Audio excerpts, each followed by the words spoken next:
Ընթացիկ տարում համայնքային փողոցների ասֆալտապատում սուբվենցիոն ծրագրով 35% կառավարության և 65% համայնքային ֆինանսավորմամբ հիմնանորոգման և ասֆալտապատման մեծածավալ աշխատանքներ են կատարվել համայնքի բոլոր բնակավայրերում։ Հաշվի առնելով առաջնահերթությունները, ճանապարհների ակտիվ երթևեկությունն ու խնդրահարույց վիճակը, Արամուս գյուղում 2025 թվականին ճանապարհաշինարարական աշխատանքներ են նախատեսվել 3 փողոցներում։ Ավարտվել են երիտասարդական փողոցի բարեկարգման ծավալուն աշխատանքները, կատարվել են քանդման, հարթեցման և շուրջ 5150 քառակուսի մետր մակերեսով ասֆալտապատման աշխատանքներ։ Երիտասարդական փողոցում անցկացվել է 740 մետր երկարությամբ ջրահեռացման համակարգ։ Բարեկարգման աշխատանքներին զուգահեռ հիմնանորոգվող փողոցներում փոխարինվել և վերանորոգվել են վնասված դիտահորերը։ Շուրջ 1600 քառակուսի մետր մակերեսով հիմնանորոգման և ասֆալտապատման աշխատանքներ են կատարվել բնակավայրի ազատամարտիկների խճուղի 3-րդ փողոցում։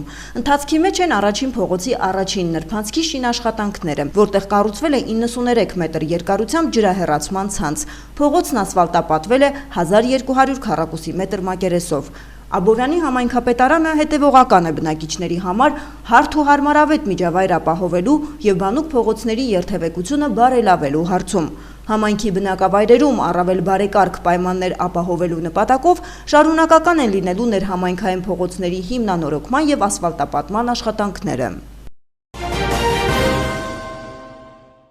Նոյեմբերի 26-ին Երուսաղեմում Հայաստանի արտաքին գործերի նախարարի տեղակալ Վահան Կոստանյանը հանդիպում է ունեցել Իսրայելի արտաքին գործերի նախարարության գլխավոր տնօրեն Էդեմ Բարթալի հետ։ Հանդիպման ընթացքում երկուստեք ընդգծվել է առկա պատրաստակամությունը աշխատանքներ տանել Հայաստանի և Իսրայելի միջև հարաբերությունները, այդ թվում քաղաքական և տնտեսական ոլորտներում ակտիվացնելու ուղղությամբ։ Կողմերը մտքեր են փոխանակել նաև Հարավային Կովկասում և Մերձավոր Արևելքում ընթացող գործընթացների վերաբերյալ։ Այցի ընթացքում տեղի են ունեցել նաև Հայաստանի և Իսրայելի արտաքին գործերի նախարարությունների միջև 12-րդ քաղաքական խորհրդակցությունները։ Հանգամանալից անդրադարձ է կատարվել երկկողմ և բազմակողմ հարթակներում համագործակցության հնարավորություններին։ Բարձր տեխնոլոգիաների, բժշկության, գյուղատնտեսության և զբոսաշրջության ոլորտներն առանձնանշվել են որպես երկկողմ հետաքրքրություն ներկայացնող փոխգործակցության առավել մեծ ներուժ ունեցող ուղղություններ։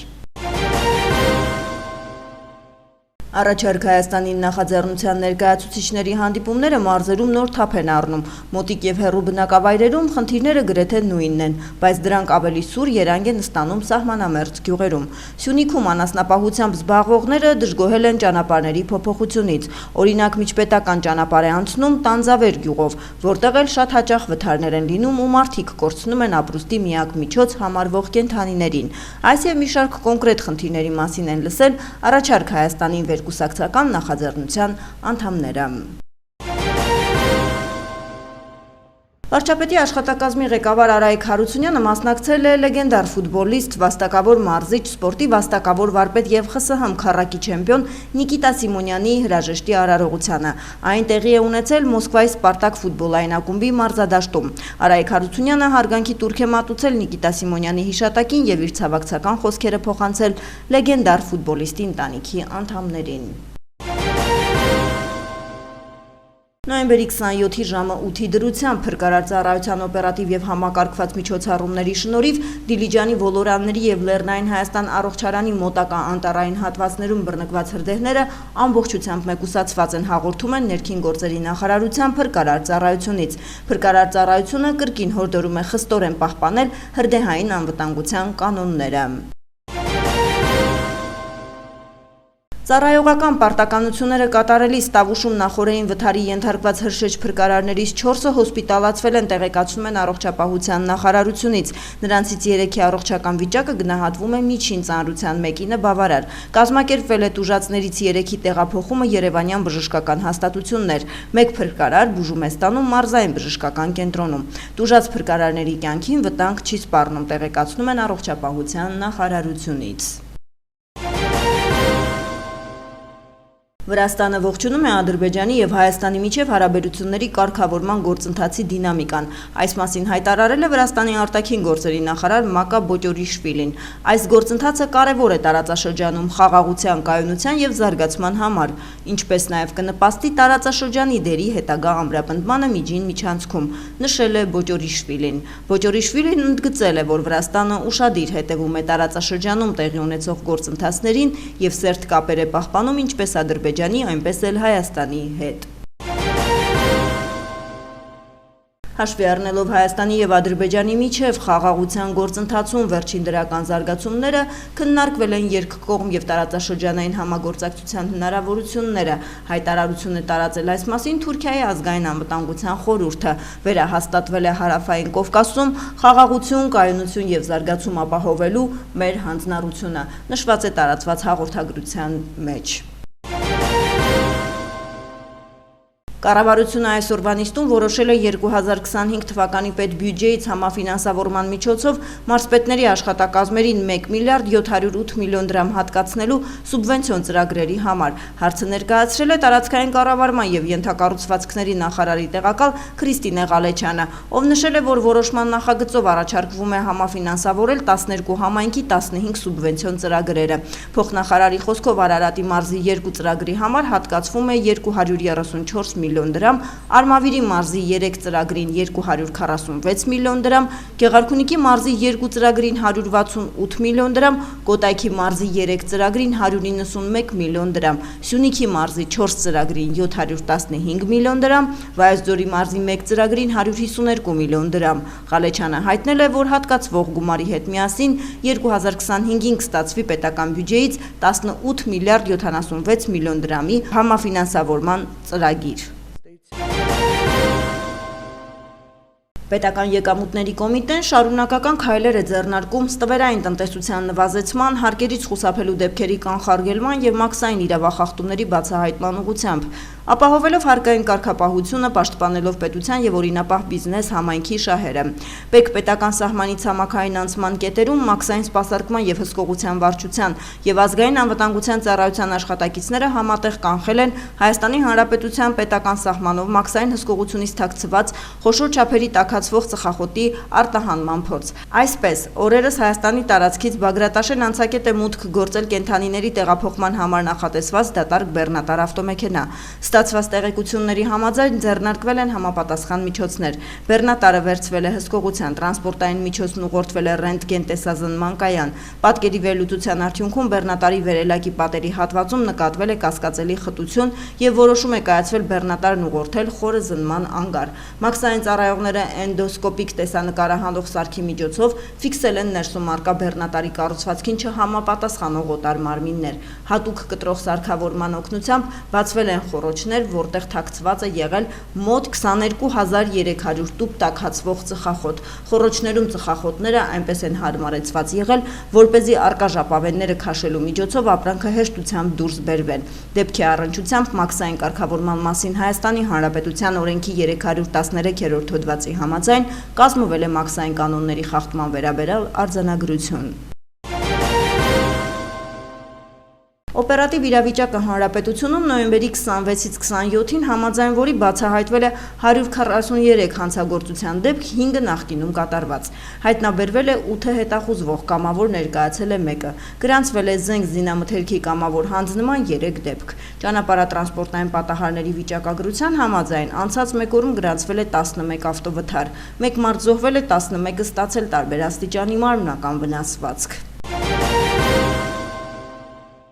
Քրեական ոստիկանության Կոտայքի մարզային վարչության ծառայողների բացատրական աշխատանքի շնորհիվ նոյեմբերի 25-ին ինքնական վարչություն է ներկայացել Երևանի Կոմիտասի Պողոտայի բնակիչ 18-ամյա երիտասարդը։ Նա հետախուզվում էր խոշոր չափերով շորթման եւ առողջությանը ծանր վնաս պատճառելու մեղադրանքով։ Խափանման միջոցը կալանք, երիտասարդը ներկայացվել է Աբովյանի քննչական բաժին։ Կանադայում Հայաստանի Հանրապետության դեսպան Անահիտ Հարությունյանը հանդիպել է Կանադայի խորհրդարանի ներկայացուցիչների պալատի նորընտիր խոսնակ Ֆրենսիս Սկարպալեջիային։ Այս մասին ասված է Կանադայում Հայաստանի դեսպանության տարածած հաղորդագրության մեջ։ Հանդիպման ընթացքում կողմերը քննարկել են երկկողմ քաղաքական օրակարգին, խորհրդարանական դիվանագիտությանը, ինչպես նաև տարածաշրջանային անվտանգությանն առնչվող մի շարք հարցեր։ Դեսպանության փոխանցմամբ զրուցակիցներն ընդգծել են միջխորհրդարանական կապերի շարունակական ամրապնդման անհրաժեշտությունը։ Նշվում է, որ Հայաստանի Հանրապետության դեսպանը շնորհակալություն է հայտնել Կանադայի կողմից ցուցաբերվող աջակցության համար, ուղղված Հայաստանում իրականացվող ժողովրդավարական բարեփոխումների օրակարգին։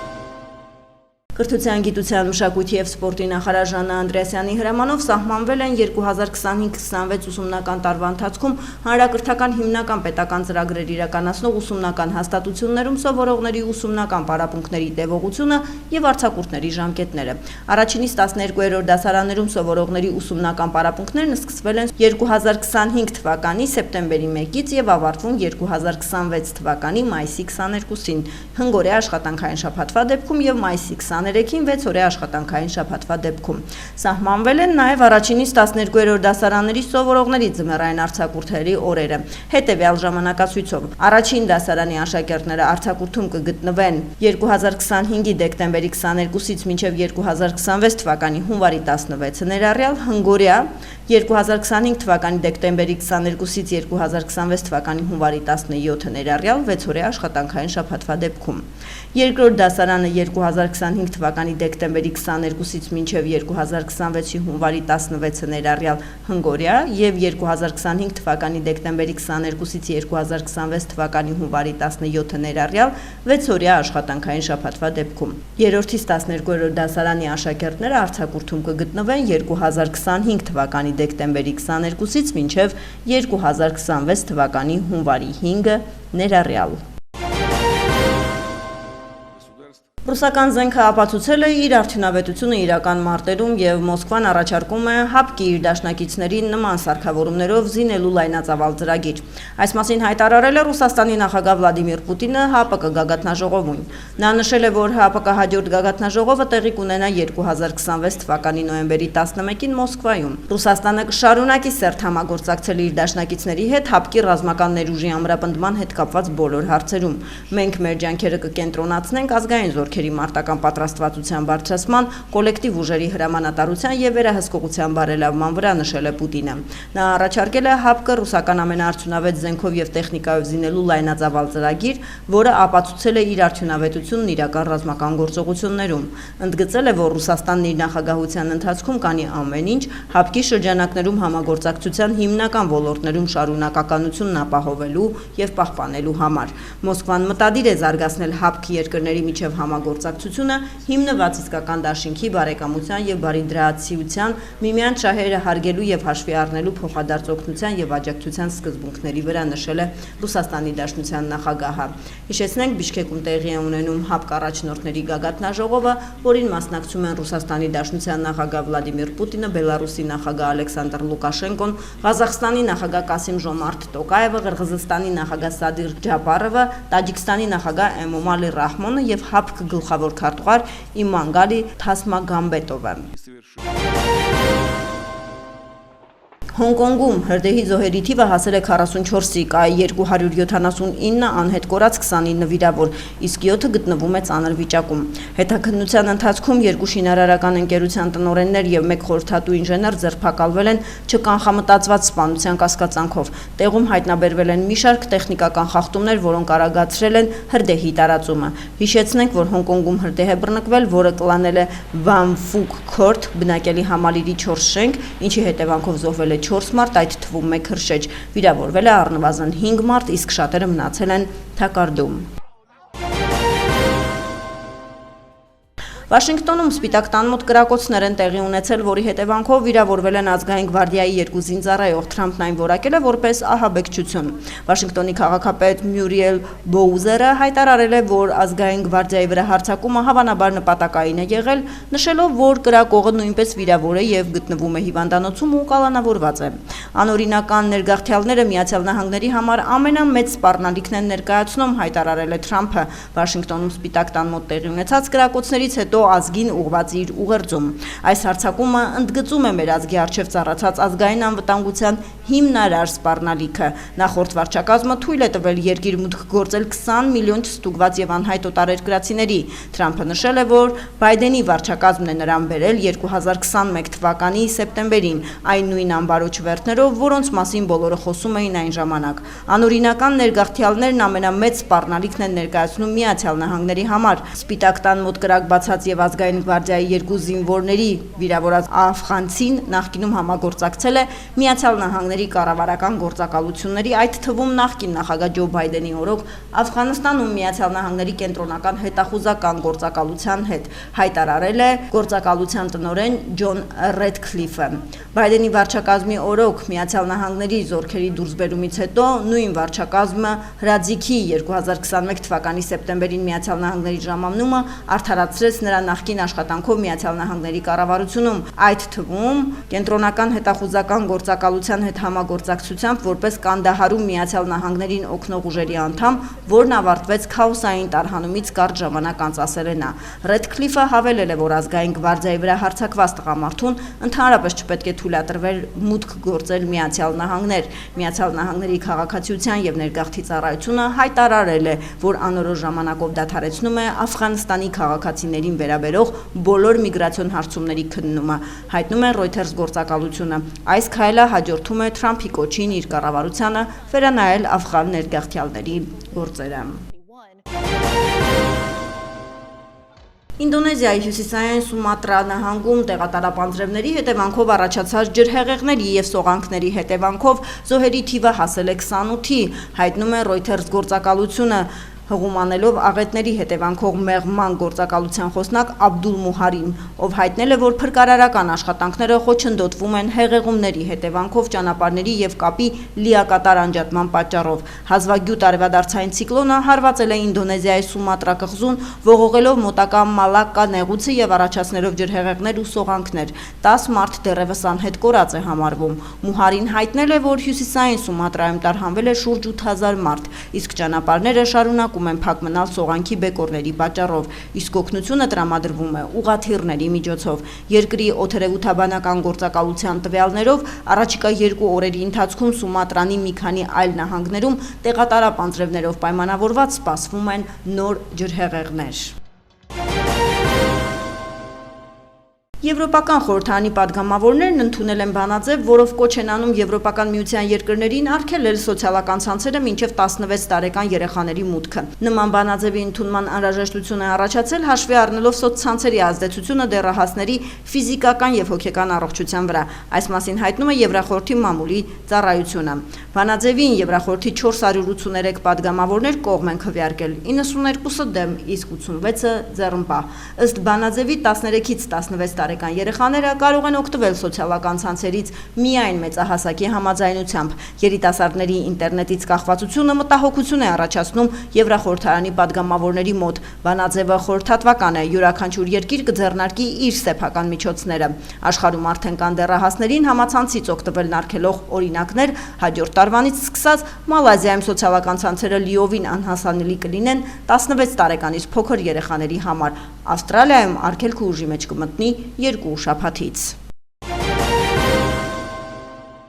Փրկարար ծառայությունից տեղեկացնում են հանրապետության տարածքում ավտոճանապարհները հիմնականում անցանելի են։ Կորեայի ձորի ճանապարհի հիմնանորոգման աշխատանքներով պայմանավորված հաշվի առնելով քարաթափման վտանգը, օգոստոսի 19-ից ճանապարհը ժամանակավորապես փակ է երթևեկության համար։ Ստեփանցմինդալ-Լարս ավտոճանապարհը բաց է բոլոր տեսակի տրանսպորտային միջոցների համար։